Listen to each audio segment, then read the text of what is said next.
সব মানুষের জানার একটু ভয় আছে। একজন আসে আমাকে পুরো ব্রেন ওয়াশ করার 17 মিনিট কল দিছিল, পর আমি কি করছি, ইন্টারনেট বন্ধ করে দিছি। মামাকে বলছিল যে আপনারা তো লিস্টেড হয়েছিলেন। 2012 থেকে 2025 সাল চলছে, নানা কারণে কি কখনো রাস্তাঘাটে চলতে নিজেকে অনিরাপদ মনে হয় বা একটা ভয় শঙ্কা কি কাজ হয় মেঘের? টু বি অনেস্ট, আমার জুলাই আগস্টের পর থেকে একটু মনে হচ্ছে, বিকজ আমি জুলাই আগস্টের পর বলতে আমার নভেম্বরের দিকে আমি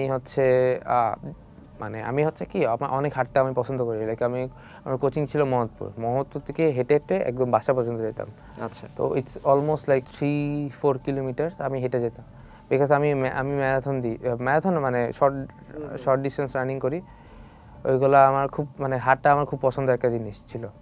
বাট জিনিসটা হয়ে গেছে একবার আমাকে তখন আমি নতুন ফোন কিনছি, তো আমি খুব এক্সাইটেড ছিলাম নতুন ফোন। তো আমি জাস্ট পকেটে ছিল বাট এরকম। তো আমি ব্রিজ পর্যন্ত গেছি, 27 নম্বর ব্রিজে। তো উঠে তখন 8টা বাজে, আমি ব্রিজ নিয়ে কখনো আমি কিছু শুনি নাই। লোকজন সবাই বলছে যে এটা তো আগে থেকে ঘটনা, বাট আমি 7টার সময় 8-8টার সময় আগেও উঠছি, বাট কিছু হয় না। ওই সময় উঠছি, উঠে আমাকে ধরছে একজন, ধরে পরে আর কি আমি পরে যেহেতু স্পোর্টস করি, তো আমি ধরছে যে পিছিয়ে আমি ছুটে গেছে। পরে আর কি ওরা চলে গেছে ওই দিক দিয়ে, আমি এদিক দিয়ে চলে গেছে, আবার মেইন রোডের রাস্তা ক্রস করছে আর কি। ওই একটা সময় হয়েছে, তাছাড়া আমি কখনো আর কি ওইরকম ভয়টাই পাইনি। না, এখন যেহেতু এই ঘটনাটার কথা বললেন, এটা কি আসলে ছিনতাইকারী টাইপের কোনো ঘটনা, নাকি আসলে আপনার কাছে মনে হয় যে কেউ হয়তো বা আপনাকে ফলো করে, বা আপনার কাছে মনে হয় যে না আমি কিছু মানুষের নজরে আছে আমাকে, যারা হয়তো বা থ্রেট আমার লাইফের জন্য, এমন কিছু? কোনটা মনে হয় আপনার কাছে? আমার কাছে মনে হয়েছে ছিনতাইকারী, বাট আমার মামাদের যখন আমি বলছি, ওরা বলছে যে তোমার পিছা করছে এরকম কিছু একটা, তোমাকে তুমি যখন কোচিং থেকে নামছো তখন থেকেই মনে হয় তোমাকে ফলো করছে। বাট আমি পার্সোনালি মনে করি এটা জাস্ট একটা চিন্তাই আর কি। চিন্তাই। আচ্ছা, এমনিতে এত বছরে যে 12 থেকে 25 বছরের জার্নিটাতে এর বাইরে আর কখনো কি এই ধরনের কোনো ঘটনা, বা কখনো কি মনে হচ্ছে নাকি যে আমাকে কেউ ফলো করে, অবজার্ভ করে? আমি কিছু মানুষের চোখে থাকি, সবসময় মনে হয় যে আমাকে কোথায় যাচ্ছি, কি করছি, এরকম কিছু কি মনে হয়? আমার ওই সময় পর থেকে তো একটু ট্রমা মাথায় কাজ করে, তো ওই সময় পর একটু মনে হয়েছিল, মাঝে মাঝে হঠাৎ করে 1-2বার মনে পড়ে, বাট ওইরকম আর কি লাগে না। বাট ওই সময়টার পর লাইক ওই সময় কিছু মান্থ পর্যন্ত আমার একটু মনে হয়েছিল আর কি। ঠিক আছে, মেঘ, খেলাধুলা তো করছেন, ফুটবল নিয়ে কথা বলছিলাম, ক্রিকেট নিয়ে কথা বলছিলাম, এর বাইরে স্পোর্টসের সঙ্গে কি যুক্ততা আছেন কিনা? অবশ্যই আছে। স্পোর্টস থেকে আমার জার্সি ডিজাইনিং ক্যারিয়ারটা শুরু হয়। আচ্ছা, আমি যেহেতু গ্রাফিক ডিজাইনিং করতাম 2015 সালে, আমি 15-16 সালের দিকে আমি কি করতাম, আমার ছবি কেটে পিছিয়ে ল্যাম্বরগিনি বা ফেরারির ছবিও বসাতাম, আমার ফ্রেন্ডদের দেখাইতাম যে দেখো আমি গাড়ির গলার সাথে অফকোর্স বুঝে যেত বিকজ এডিটেড। তখন থেকে আর কি আমি তখন থেকে আমি আমি এক হালকা পাতলা করতাম, বাট প্রফেশনাল 2021 থেকে করতাম, লাইক ফ্যান আর্ট করতাম। তো আমার জার্সি ডিজাইনিং আমি তো ওখান থেকে শুরু করছি। আমি যত মনে পড়ে A1 স্পোর্টসের পাবজি, হ্যাঁ A1 স্পোর্টস পিএমজিসি যাওয়ার আগে, তো এটা তো ওরা তো ফার্স্ট টিম ছিল, বাট অনলি টিম এখন পর্যন্ত। তো ওরা পিএমজিসি থেকে গেছিলো, তো আমি ওদের একটা ফ্যান আর্ট জার্সি বানাইছিলাম। তো আমাকে ওরা খুব খুশি হয়েছে, ইভেন আমাকে একটা জার্সিও পাঠাইছে, ওদের আর কি যে এটা পরে খেলতে গেছি ওইটা জার্সি পাঠাইছে আর কি। আর তখন থেকে শুরু, ইভেন আমি একটা বড় টিমের করছিলাম, পাবজি মোবাইল বাংলাদেশ চ্যালেঞ্জের একটা চ্যাম্পিয়ন টিম ছিল উলফলেন, ওদের ডিজাইন করছিলাম। তো ওই সময় থেকে আমার শুরু এই স্পোর্টসের সঙ্গে যুক্ত, ইভেন গ্রাফিক ডিজাইনিং ওখান থেকে আমার সব শুরু হয়েছে। তো এখন মাঝে তো বাংলাদেশি স্পোর্টস বেশ কয়েক বছর ব্যান ছিল, এই বছরের জুনে সেটা আবার আনব্যান করা হয়েছে, আবার নতুন করে শুরু হয়েছে, কিন্তু সেখানেও কিছু বাধা আছে, আপনারই মনে হয় জানা আছে। ফ্রি ফায়ার ওয়ার্ল্ড সিরিজ নিয়ে আমরা দেখেছি। তো যেহেতু ই স্পোর্টসটা আপনার বয়সী ছেলেদের কাছে বা এই বয়সী জেনারেশনের কাছে সবচেয়ে বেশি গ্রহণযোগ্য, আপনার কাছে কি মনে হয় যে এই বাধাগুলো আসলে আর কতটা কাটানো উচিত? এটার পক্ষে আসলে আপনার কোনো বক্তব্য আছে কিনা? আমি ফ্রি ফায়ার ওয়ার্ল্ড সিরিজে অনেকগুলো গ্রাফিক ডিজাইনার ছিল, আমি ওয়ান অফ দেম ছিলাম যে কাজ করছে। তো আমার কাছে এটা খুবই আমার জন্য বড় এক্সপিরিয়েন্স, বিকজ ফ্রি ফায়ার বাংলাদেশে ওয়ার্ল্ড ওয়াইড তো বড়, বাংলাদেশে তো সবাই ফ্রি ফায়ার খেলে। তো আমার কাছে খুব আমি গেমটা নিয়ে একদম নিউ। আমি যেহেতু পাবজি নিয়ে কাজ করছি, ভ্যালোরেন্ট নিয়ে কাজ করছি, আমার ফ্রি ফায়ার নিয়ে কোনো আইডিয়া ছিল না। আমি ওই সময় অনেক কিছু জানছি, অ্যান্ড আমি এক্সাইটেড ছিলাম যে ল্যান্ড হবে, পরে আনফরচুনেটলি পুলিশ পারমিশন বাকি কি জানি কিছু জটিলতার কারণে হয়নি, একদম শেষ মুহূর্তে এসে। পরে হচ্ছে আমি একটু স্যাড ছিলাম, বিকজ ফার্স্ট টাইম কোনো একটা বড় ইভেন্ট করছি, এটা হচ্ছে না। ইভেন আমি যাদের জন্য কাজ করছি, লাইক ফ্রি ফায়ারের টিমগুলো তো ছিলই, সো ওই টিম থেকে 2টা টিম যাবে জাকার্তাতে, অনেক বড় একটা জিনিস। সো আমি হচ্ছে যখন শুনতে পারছি যে হবে না, তখন একটু স্যাড ছিলাম। But the thing is gaming জিনিসটা আসলে ওয়ার্ল্ড ওয়াইড অনেক বড়, বাংলাদেশে এটা খুবই নিউ।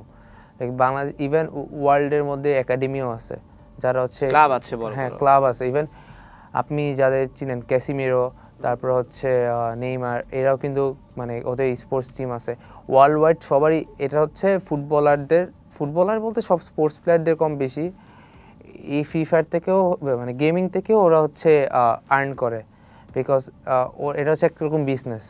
লাইক যেরকম ফুটবল একটা ক্লাব বানানো কিন্তু একটা বিজনেস, যদিও বাংলাদেশি ক্লাব বা বেশিরভাগ ক্লাব পারে নাই, বাট এটাই মেনলি একটা বিজনেস। ও বিজনেস মডেল হিসাবে হচ্ছে এটা স্পোর্টসটাকে দেখে দেখে হচ্ছে ওরা ভালো প্লেয়ার আনে, ওদেরকে স্যালারি দেয়, অ্যাচিভমেন্টস পায়, বড় বড় জায়গায় খেলে। ইভেন পিএসজি টিমটা কিন্তু one of the biggest, PSG, man city, এদের টিম অনেক বড়।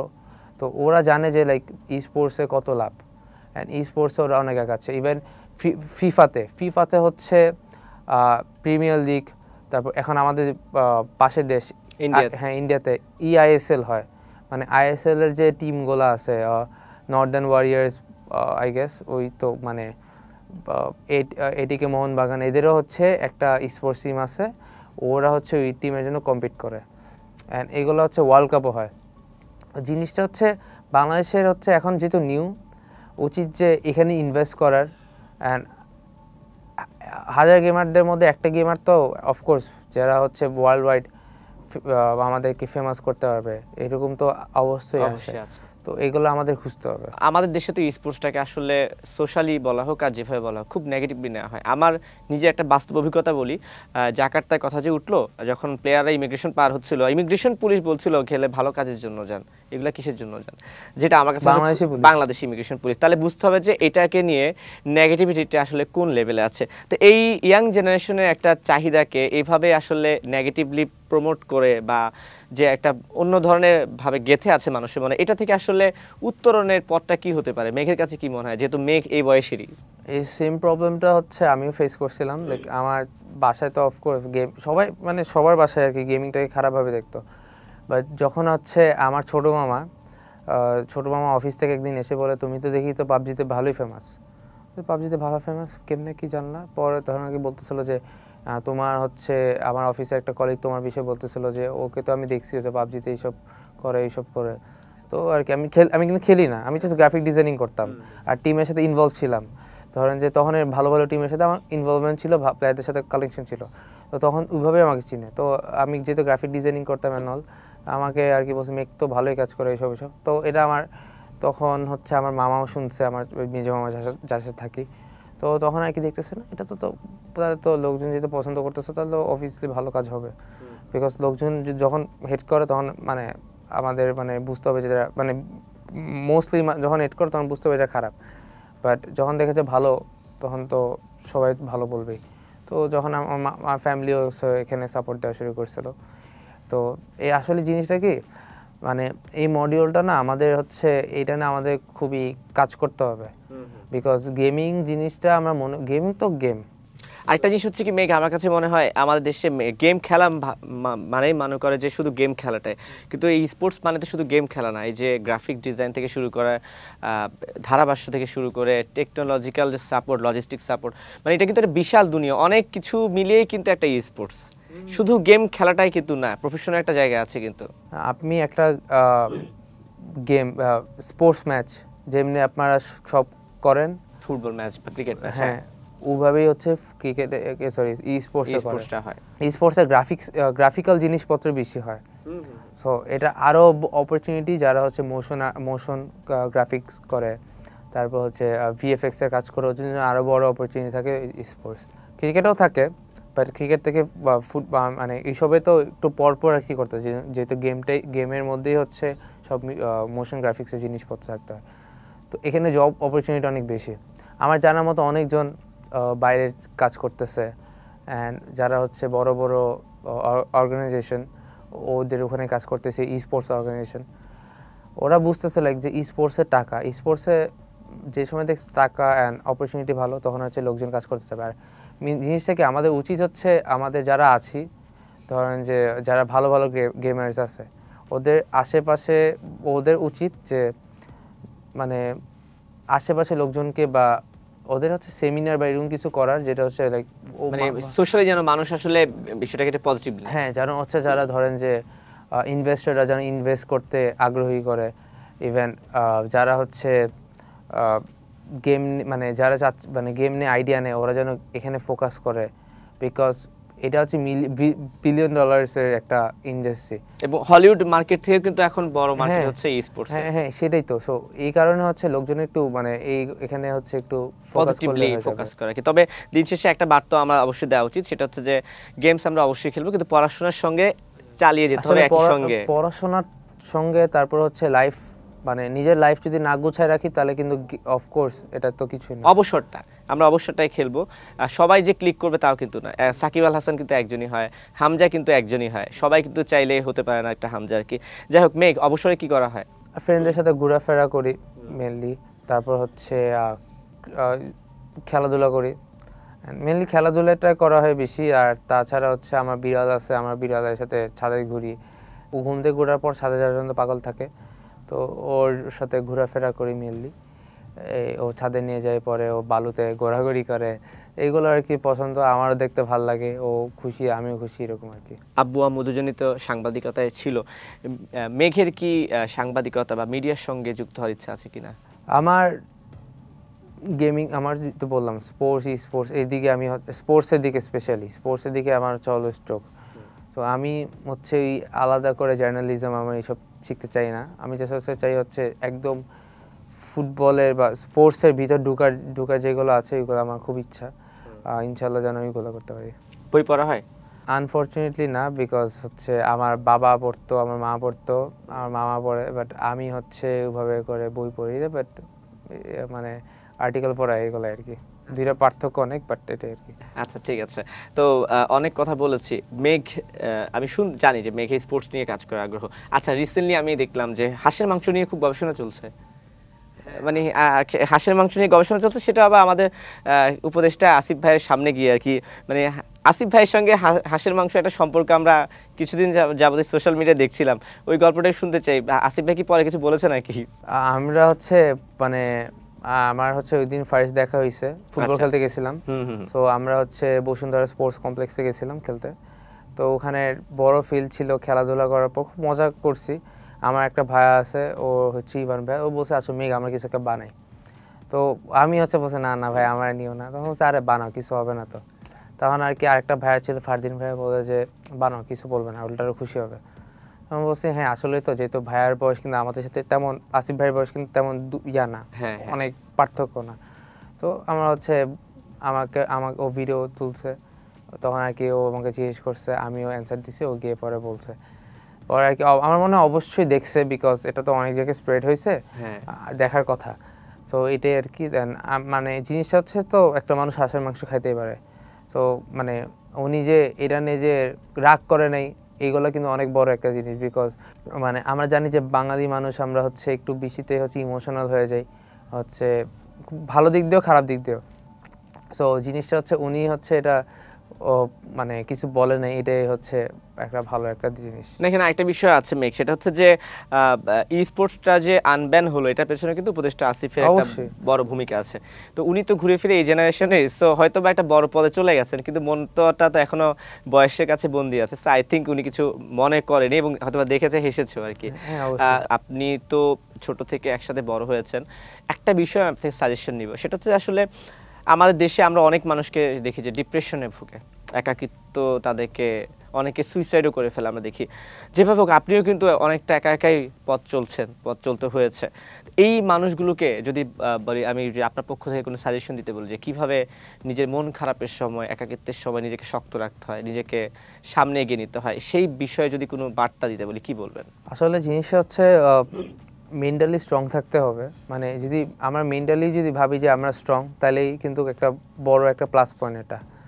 সো আমি যেরকম হচ্ছে ছোটোবেলা থেকে হচ্ছে অলওয়েজ স্ট্রং ছিলাম, অ্যান্ড আমি হচ্ছে কোনো নেগেটিভিটিকে আমি কানে দিই নাই। আমার এখনও, আমি যদি এখন মানে আমার মতো করে ধরেন যে রাস্তায় আমি হাঁটি, ধরেন যে যেটা হচ্ছে লোকজন পছন্দ করতেছে না বা লোকজন লাইক করবে না আমি জানি, বাট তাও আমি আমার মতো করতেছি কিছু, ধরেন যে রাস্তায় দুষ্টুমি করতেছি, যে আমি জানি যে আশেপাশে লোকজন পছন্দ করবে না, তাও আমি করতেছি। আনটিল অ্যান্ড আনলেস ওদের কোনো প্রবলেম হইতেছে, আমি কিন্তু কেয়ার করি না। মানে আমি হচ্ছে একদম কি, লোকজন যা ইচ্ছা বলে, খারাপ বলুক, পাগল বলুক, খারাপ করুক, ও যা ইচ্ছা বলুক, আমার যায় আসে না। আমার জিনিসটা হচ্ছে আমার কাছে যেটা ভালো লাগতেছে আমি ওইটা করতেছি। জিনিসটা হচ্ছে এটা, যেটা ভালো লাগবে ওইটা করা উচিত। তাহলে হচ্ছে কি, মানুষের কথায় মানে আননেসেসারি কথায় হচ্ছে গুরুত্ব না দিলে হচ্ছে এটা হচ্ছে অনেক প্লাস পয়েন্ট দাঁড়ায় লাইফের জন্য। সো মানে মূল কথা হচ্ছে যে আমি আমার জায়গাতেই শক্ত থাকি, লোকে যা বলে বলুক, সমস্যা নেই। হ্যাঁ হ্যাঁ, এটাই আর কি। মানে এটা যদি আমরা ভাবি লাইক যে আমরা মানে কে কি বললে এইভাবে চিন্তা করলে আসলে এটা একটা অলওয়েজ এর লাইফে একটা বাধা। একটা জিনিস হচ্ছে ফ্যামিলির কেউ যদি বলে ওটা অন্য জিনিস, বাট ওই যে বাইরের মানুষ যদি বলে তাহলে এটা আরেক জিনিস। বাসার মানুষের সাথে হচ্ছে যদি মানে বাসার মানুষ কিছু লাইক না করলে এটা এক্সপ্লেনেশন দেন, এসব তো অবভিয়াসলি তোমার ভালোর জন্যই চায়, ভালোর জন্য না চাইলেও হচ্ছে বুঝতে হবে যে কেমনে করলে ওরা ভালো মনে করবে, এরকম আর কি। আচ্ছা, শেষের দিকে চলে এসেছি, কিন্তু একটা বিশেষ ব্যক্তি সম্পর্কে প্রশ্ন করবো, আপনার মামা। সেই 12 সাল থেকে আমি বলবো যে সবসময় যাকে আপনার পাশে দেখেছি সেটা হচ্ছে আপনার মামা।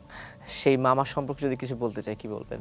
অবভিয়াসলি মামার সাপোর্ট যদি না থাকতো লাইক আমি অনেক টাফ সিচুয়েশনে পড়তাম। স্পেশালি মানে আমার ধরেন যে যত রকম দৌড়াদৌড়ি আছে, যত রকম আমার কোথাও যাওয়াটাও আছে, আমি অলওয়েজ মামাকে নিয়ে যাই, বিকজ আমি জানি না আমি মানে কীরকম কী ফেস করবো, বাট মামা থাকলে অলওয়েজ হচ্ছে থাকে যে লাইক আমি সেফ আছি, অ্যান্ড আমি অলওয়েজ হ্যাপি যে লাইক মামা আছে আমার সাথে। আর এই যে বারবার তদন্ত প্রতিবেদন পেছাচ্ছে, শেষ মুহূর্তে যদি বলি যে এই বিচার নিয়ে আসলে মেঘের বাবা মাই তো, বাবা মার বিচার নিয়ে মেঘের শেষ একটা স্পষ্ট বক্তব্য যে কি চাচ্ছেন, কি হবে, কি মনে হয়? আমি তো অলওয়েজ বিচারই চাবো। আমি বিচার চাচ্ছি, বিচার এখনও চাবো, সবসময় চাবো। আসলে মানে দোয়া করি যেন বিচারটা হয়, কোন এক সময় হয়। এখানে না হলে আল্লাহর কাছে তো হয়ে যাবে বা হয়ে গেছে, এটা তো আমরা জানি না, বাট জিনিসটা হচ্ছে বিচার যেন হয়। অবশ্যই আমরাও চাই এই হত্যাকাণ্ডের বিচার অবশ্যই যেন হয়। শেষমেশ অনেক মানুষ কিন্তু মেঘকে চিনে, মেঘকে আদর করে, ভালোবাসে, মেঘের খোঁজ খবর নিতে চায়, হয়তো অনেকে পায় না। তাদের উদ্দেশ্যে যদি মেঘকে কিছু বলতে হয় আর কি, বা বলার ইচ্ছা থাকে, মেঘ চাইলে বলতে পারে। আসলে আমি অলওয়েজ থ্যাঙ্কফুল সবার কাছে। আমি যে ছোট থেকে বড় হয়েছি, আমি অনেক শুনছি যে লাইক লোকজন আমার জন্য কান্নাকাটি করছে, তারপর ইভেন আমাকে মানে অনেক আদর করছে, ইভেন আমার সাথে ধরেন যে আমাকে দেখে জড়ায় ধরে। আসলে বোঝা যায় যে লোকজনে আমাকে নিয়ে কত মানে ফিল করে আমার। এটা আমার কাছে আসলে আমি মানে কখনো কিছু করে ওদেরকে আমি মানে থ্যাঙ্কস মানে ওদেরকে অনেক হ্যাপি, আমি ওদের জন্য অনেক হ্যাপি।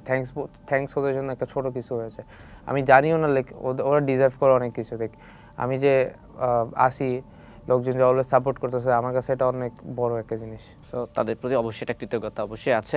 আর একদমই লাস্ট এক বাক্যে মেঘ একটা সময় গিয়ে নিজেকে কোন জায়গায় দেখতে পছন্দ করবে, যে আমি একটু পর্যন্ত গেলে মনে হয় যে আমি আমার লাইফে স্যাটিসফাইড, সাকসেসফুল? সেটা কোনো সীমা আছে বা কোনো স্বপ্ন আছে যে আমি এই জিনিসটা, ড্রিমটা ফুলফিল করতেই চাই? আসলে আমি লাইক কিছু এম আমার আছে, এই নিজের মধ্যে থাকুক জিনিসগুলো, বাট ওই এমটাই হচ্ছে আর কি আমি চাই ফিল আপ করতে, and I will be happy for my days of life. I want to help the people actually. আচ্ছা, ঠিক আছে মেঘ, আপনাকে অসংখ্য ধন্যবাদ, অনেক কথা বলেছি, ভালো থাকবেন। দর্শক, এতক্ষণ কথা বলছিলাম মেঘের সঙ্গে, গল্প হচ্ছিল, অনেক কথাই শুনেছি, আশা করি ভালো লেগেছে। তো যে যেখানে থাকবেন ভালো থাকবেন এবং সময় টেলিভিশনের সঙ্গে থাকবেন।